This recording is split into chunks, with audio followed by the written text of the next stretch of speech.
Assalamualaikum warahmatullahi wabarakatuh. Salam sejahtera, selamat siang Bapak Ibu dan teman-teman semua. Jadi pada hari ini saya hanya akan meng-highlight beberapa konsep dasar, tapi juga nanti akan mengupdate ada beberapa hal yang mungkin penting juga untuk kita ketahui bersama gitu ya. Ada dua hal yang mendasar yang nanti mau saya sampaikan karena pengertian dan tujuan MHPSS atau Mental Health and Psychosocial Support ini nanti akan sangat berkaitan dengan referensi-referensi terbaru tentang mental health and psychosocial support ya. Maka kenapa kemudian saya memilih untuk menjelaskan dua hal di awal mendahului referensi tentang mental health and psychosocial support. Yang pertama kita akan bicara dulu soal pengertian apa itu mental health and psychosocial support gitu ya. Mungkin di Indonesia kita sudah sama-sama familiar bahwa istilah ini diterjemahkan tidak cukup seragam gitu ya. Jadi ada yang memilih menyebutnya DKJPS karena mau mengatakan itu sebagai dukungan kesehatan jiwa dan psikososial. Atau ada yang mengatakan DPKJ karena bicara dukungan psikososial dan kesehatan mentalnya diubah menjadi kesehatan jiwa. Atau ada yang bilang itu DKMP gitu ya, dukungan kesehatan mental dan psikososial, jiwanya diganti mental. Atau ada yang kemudian menyebutkan dukungan psikososial saja gitu ya. Jadi memang perlu dipahami di awal bahwa banyak sekali terjemahan dari mental health and psychosocial support yang selama ini beredar gitu ya, terutama di teman-teman pekerja kemanusiaan ataupun di berbagai kementerian lembaga atau teman-teman lain relawan gitu. Yang sebetulnya menurut saya ini sebenarnya merujuk pada hal yang sama gitu ya, mental health and psychosocial support. Nah, apa itu sebetulnya mental health and psychosocial support? Kenapa ini membuat saya menjadi penting gitu ya? Karena kalau pakai dokumen, nanti akan saya tunjukkan dokumennya di bagian terakhir, Interagency Standing Committee sudah mengatakan bahwa ini istilah gabungan. Ya, jadi kata-kata gabungan ini menjadi penting. Karena ini bukan istilah yang murni dihasilkan dari satu perspektif. Nah, kata gabungan ini menjadi penting karena ditegaskan betul-betul di Interagency Standing Committee ketika bicara soal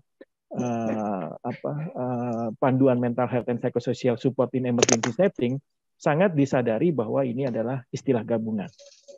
Nah, kenapa kemudian dipilih istilah gabungan? Karena ada begitu banyak bentuk yang tujuannya sebetulnya kurang lebih sama, yaitu dua tujuan.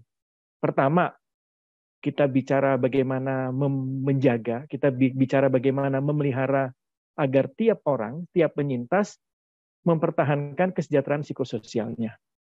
Ya. Yang dalam hal ini, selain menjaga, juga mempromosikan bagaimana supaya kesejahteraan psikososial tetap bisa stabil. Dan yang kedua, barulah bicara soal mencegah kalau dikhawatirkan situasinya memicu potensi-potensi gangguan jiwa, bagaimana cara pencegahannya, atau jika sudah terjadi, lalu bagaimana mengatasinya. Nah, karena ada berbagai bentuk, maka digunakan istilah gabungan. Maka agak aneh kalau kemudian salah satu pihak atau salah dua pihak itu mengklaim gitu ya, kami yang paling psikososial atau kami yang paling MHPSS. Sebenarnya tidak bisa demikian. Nah, lalu yang kedua yang saya pikir menjadi concern bersama adalah di situ dikatakan segala bentuk dukungan lokal maupun eksternal. Mas Anto tadi sudah sangat baik sekali menunjukkan bagaimana dari studi kasus Cianjur begitu banyak ribuan dan ratusan lembaga masuk pasca bencana. Nah, mudah-mudahan kita diingatkan dengan penjelasan ini bahwa yang disebut sebagai respons kemanusiaan bukan hanya dari pihak eksternal, tapi juga dukungan lokal. Artinya, bagaimana istilah mental health and psychosocial support itu juga dilakukan oleh aktor-aktor lokal. Bahkan ketika Mbak Jeki kedua bicara soal menegaskan beberapa kali soal partisipasi, bagaimana juga ini mendorong agar penyintas berpartisipasi gitu ya. Kenapa ini saya tekankan? Karena terus terang dari pembelajaran dan refleksi saya sendiri, kita seringkali lupa dengan masalah lokal ini. Gitu ya. Nah, lalu yang bagian kedua dari definisi ini mau menegaskan bahwa memang bicara mental health, bicara psikososial itu terkait erat, bahkan tumpang tindih. Gitu ya. Itu sangat disadari. Nah, kenapa? Karena memang ada pendekatan-pendekatan yang berbeda tapi saling melengkapi. Nah, kata-kata ini menjadi penting. Karena nanti kalau kita bicara yang ketiga di piramida, yang tadi disampaikan oleh Mbak Jeki, paling bawah kan soal basic service and security. Mungkin lembaga saya tidak bisa memberikan, tapi saya bisa berkolaborasi dengan lembaga lain. Artinya apa? Dari 4 layer di piramida ini, kita sadar bahwa bisa jadi ada pendekatan-pendekatan yang berbeda di tiap-tiap layer, tetapi ketika itu dikolaborasikan, maka piramida ini menjadi lengkap, gitu ya. Karena semua pihak dengan pendekatannya, dengan perspektifnya, dan dengan kekuatannya akan melengkapi keping-keping piramida ini dari atas sampai bawah. Pak Yang Indra, bawah bicara, ya. mohon maaf, punten Bapak, ini di kami layarnya apa ya, pecah begitu. Ada grafis hitam yang menutupi ini materinya Pak Indra. Apakah Oke, sebentar saya perbaiki dulu supaya kemudian terlihat cukup baik? jelas Terima ya. kasih Bapak.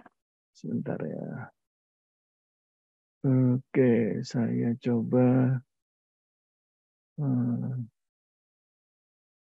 perbaiki dulu, mudah-mudahan tampilannya jadi lebih jelas. Sebentar. Oke. Mohon maaf ya, sebentar ini saya coba. Ya, sambil Pak Indra untuk Oke. menyiapkan materinya, untuk Bapak Ibu yang dari tadi untuk dua pemateri sebelumnya yang sudah memiliki pertanyaan, silakan diketik atau di-share di kolom Q&A ya, Bapak Ibu. Silakan mention nama dari lembaga apa, begitu ya, pertanyaannya apa dan ditujukan kepada siapa. Demikian, Bapak Ibu. Aman ya, Pak Indra? Oke, aman. Apakah sudah jelas? Sudah jelas, Pak Indra. Kita Oke. kembali ke Pak Indra. Silakan, Pak. Oke, baik. Jadi lagi-lagi harapannya memang karena kita tahu ada 4 layer ya. Pertama adalah basic service, kedua itu adalah dukungan keluarga dan komunitas, ketiga itu adalah layanan yang lebih terfokus, dan yang keempat adalah layanan spesialis. Maka kemudian dengan kekuatan dari masing-masing respon kemanusiaan yang dilakukan oleh pekerja kemanusiaan, ya harapannya mengisi layer-layer ini gitu ya. Jadi lagi-lagi ini hal mendasar yang perlu kita sama-sama sadari kembali, apa sih kalau bicara mental health and psychosocial support. Bahwa ini adalah istilah gabungan, jangan lupa melibatkan potensi lokal, jangan lupa kita harus memastikan tujuan kita apa, menjaga dan mempromosikan kesejahteraan psikososial atau mencegah atau mengatasi gangguan jiwa, dan jangan lupa bahwa pasti akan ada tumpang tindih, tetapi tumpang tindih itu diharapkan bisa melengkapi berbagai kebutuhan yang ada, karena dengan pendekatan-pendekatan yang berbeda itu tentunya diharapkan lewat koordinasi, lewat kolaborasi, layer-layer ini menjadi terlengkapi, gitu ya. Nah, apa sih sebetulnya tujuan mental health and psychosocial support? Jadi sebetulnya kalau tadi sudah disinggung-singgung gitu ya, ada 2 dokumen yang saya pakai untuk merumuskan ini. Yang pertama adalah standar FAIR yang tadi Mas Anto juga disebutkan di awal, lalu ada IISC guideline for emergency setting gitu ya. Pertama adalah kesejahteraan psikososial. Jadi atau disebutnya psychosocial well-being. Apa sih maksudnya? Jadi maksudnya adalah ketika dalam situasi krisis, kita berharap bahwa tiap orang, keluarga, bahkan komunitas itu punya kekuatan-kekuatan yang membantu mereka untuk menjalani proses ini dengan baik, situasi krisisnya. Jadi mereka punya kondisi, punya situasi yang membantu mereka menjalani krisisnya dengan lebih mudah, gitu ya. Kekuatannya dalam bentuk apa? Iya, dalam bentuk kognitif, pikiran, dalam bentuk emosional, dalam bentuk spiritual, maupun dalam bentuk hubungan sosial. Maksudnya kekuatan kognitif gimana? Ya kalau bahasa anak sekarang, bagaimana caranya jangan overthinking gitu ya, jangan mikir yang aneh-aneh yang kemudian malah membuat situasinya bertambah buruk. Lalu bagaimana mengelola dukungan emosional gitu ya, ya supaya kemudian satu sama lain saling mensupport dan juga kemudian saya bisa mengelola kondisi emosi. Tapi jangan lupa dari berbagai sejumlah penelitian di Indonesia gitu ya, kalau tadi Mbak Jeki bicara coping ya, mengatasi masalah, salah satu cara mengatasi masalah yang cukup signifikan di masyarakat Indonesia adalah spiritual coping. Maka kenapa pendekatan spiritual jadi penting. Dan tentunya dengan keguyuban atau kolektivitas masyarakat Indonesia butuh juga hal-hal yang berkaitan dengan relasi. Yang kedua, bisa jadi program kita berkaitan dengan pemulihan.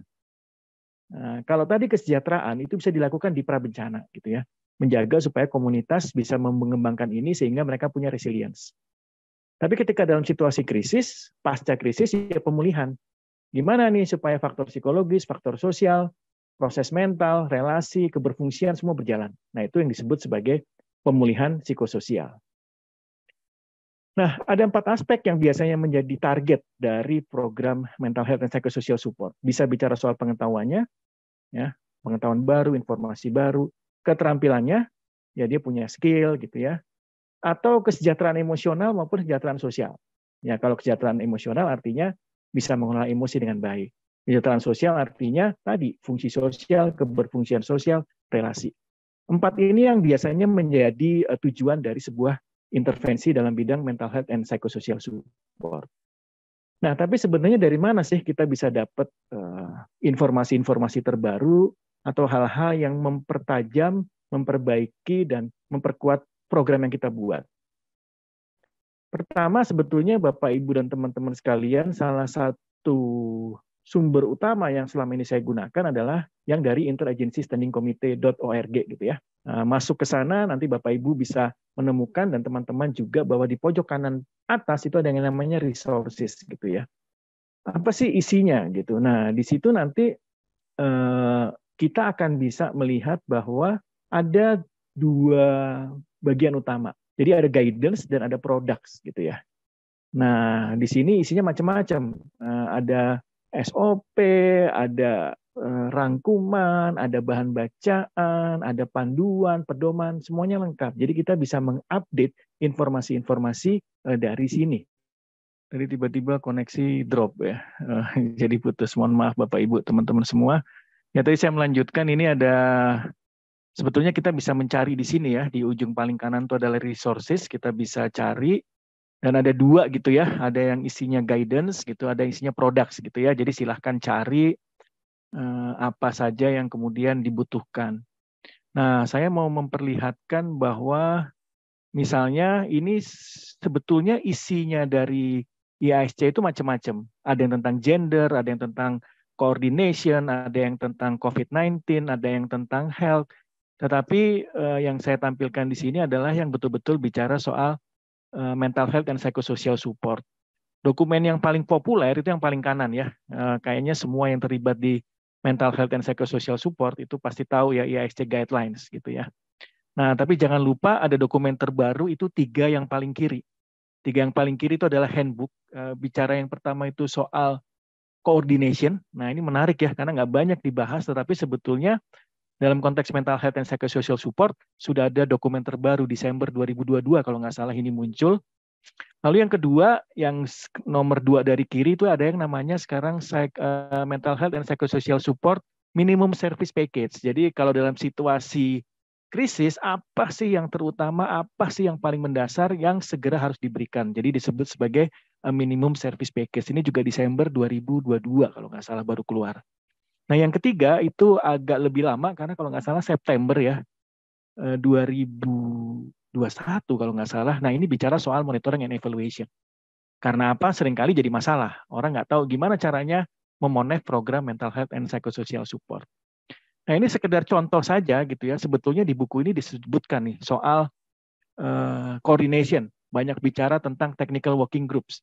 Tentang bagaimana kemudian membuat supaya coordination berjalan dengan lancar. Ini salah satu caranya ya. Yang menarik adalah kemudian salah satu bagian yang disorot di buku ini adalah tentang ada sejumlah skills atau knowledge yang dibutuhkan untuk melakukan coordination.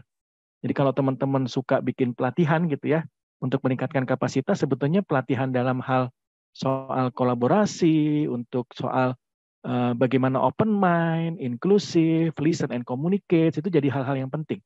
Karena katanya itu ternyata menjadi karakteristik yang dibutuhkan dalam coordination. Dan jangan lupa bahwa buku-buku IASC ini bukan teori, tetapi diambil dari pengalaman langsung lapangan, evidence based, dan kemudian didiskusikan dalam pokja-pokja yang isinya berbagai lembaga tadi. Nah, kalau yang kedua contohnya gitu ya, ini yang minimum service package, dia sekarang kasih list, daftar gitu.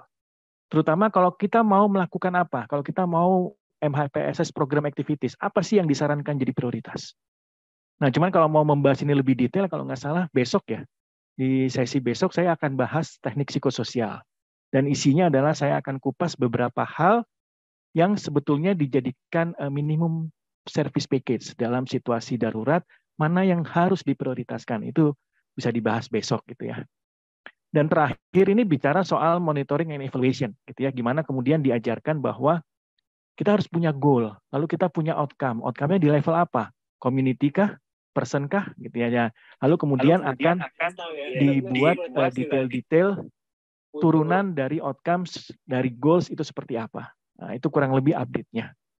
Nah, itu kurang lebih contohnya, goal dan misalkan outcomes, tapi yang menarik juga di framework MONEF ini diberikan contoh juga. Misalnya saya ambil contoh untuk kelompok usia ini ya, 12 sampai 17 gitu ya. Apa sih yang mau diukur? Functioning mereka, jangan lupa tadi ya, keberfungsian sosial menjadi penting. Subjective well-being, kondisi kesejahteraan psikososial mereka, atau gejala-gejala distress, atau coping, atau perilaku sosial karena ini relasi, atau keterhubungan dengan masyarakat, dengan teman-temannya gitu ya. Salah satu yang pernah saya gunakan itu yang social behavior untuk anak 12-17 adalah strength and difficulties questionnaires gitu misalnya. Ini contoh gitu ya. Memang ada standarnya sekarang bagaimana itu dilakukan. Ini kalau bicara yang metodenya kuantitatif. Tapi kalau kualitatif, ada juga yang mungkin sangat familiar buat teman-teman yang bekerja di bidang MHPSS adalah yang nomor 4 dari atas, body mapping gitu ya. Body mapping ini menjadi sesuatu yang familiar mungkin dilakukan banyak teman-teman dalam konteks memonitor dan mengevaluasi mental health and psychosocial program. Saya pikir itu ya beberapa hal yang mau saya sampaikan berkaitan dengan dua hal mendasar, yaitu pengertian MHPSS dan tujuannya. Lalu sekaligus saya sedikit mereview bahwa ada hal-hal baru yang ditampilkan di buku tahun 2020 ya soal coordination. Lalu yang menarik sekali adalah yang minimum service package gitu ya. Dan berikutnya adalah soal MONEF. Karena selama ini kayaknya teman-teman banyak masih pakai buku yang paling kanan ya. IIC Guidelines on Mental Health and Psychosocial Support in Emergency Setting. Itu memang menjadi kitab utama ya, pegangan dasar. Tetapi kemudian kembangan-kembangannya sekarang mulai bergerak ke arah buku-buku yang ada di sebelah kiri. Itu saja dari saya, Mbak Dina. Terima kasih sekali lagi. Mohon maaf atas kendala-kendala teknisnya. Saya kembalikan ke Mbak Dina.